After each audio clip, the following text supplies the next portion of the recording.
Actually இப்போ லாஸ்ட்டாக நடந்து முடிஞ்ச ஐபிஎல்ல சிஎஸ்கே விசஸ் ஆர்சிபி மேட்ச், அதாவது ஒரு குறிப்பிட்ட 2 ரேட் அடிப்படையில் ஆர்சிபி அந்த மேட்ச் வின் பண்ணா அவங்களால பிளே ஆஃப்ஸ்க்கு போக முடியுங்கிற மாதிரி இருந்துச்சு. தோனி லாஸ்ட் ஓவரில் பேட் பண்ணியும் ஆர்சிபி அந்த மேட்சை வின் பண்ணுவாங்க.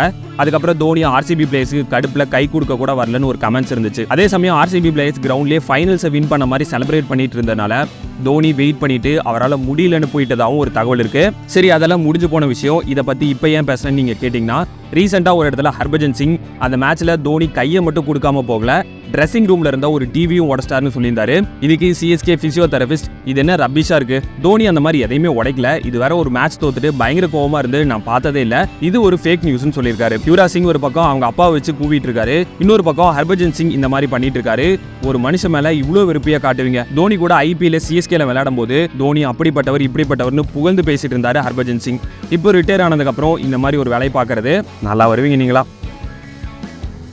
ஆக்சுவலி நம்ம சேனல் உள்பட பல இடங்களில் முகமது ஷமிக்கு புதுசாக ஒரு இன்ஜுரி ஆயிடுச்சுன்னு சொல்லியிருந்தோம். என்னன்னா, ஷமி வேர்ல்ட் கப்பில் ஒரு இன்ஜுரியோட விளையாடி இருந்தாரு. அது கொஞ்சம் நாளா அவருக்கு பெரிய பிரச்சனை கொடுத்துருச்சு. அதுக்கப்புறம் சர்ஜரி எல்லாம் முடிஞ்சு ஓரளவுக்கு பவுலிங் ப்ராக்டிஸ்ல ஸ்டார்ட் பண்ணிட்டாரு.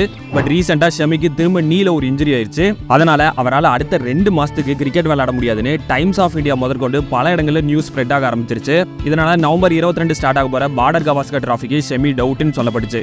பட் இது எல்லாமே ஒரு ஃபேக் நியூஸ் தானா? நான் என்னோட பெஸ்ட்டை கொடுத்து இன்ஜுரியிலேருந்து ரெக்கவர் ஆகிட்டு இருக்கேன், அப்புறம் இந்த மாதிரிலாம் பேஸ்லெஸ் ரூமர்ஸாக வருது. நானும் பிசிசிஐ சைட்லேருந்தோ பார்டர் கவாஸ்கர் டிராஃபியில் விளையாட மாட்டேன்னு சொன்னோமா? இந்த மாதிரி ஃபேக் நியூஸில் யாரும் கவனிக்காதீங்க, இது முழுக்க முழுக்க பொய்யான விஷயம்னு ஷமியே சொல்லியிருக்காரு.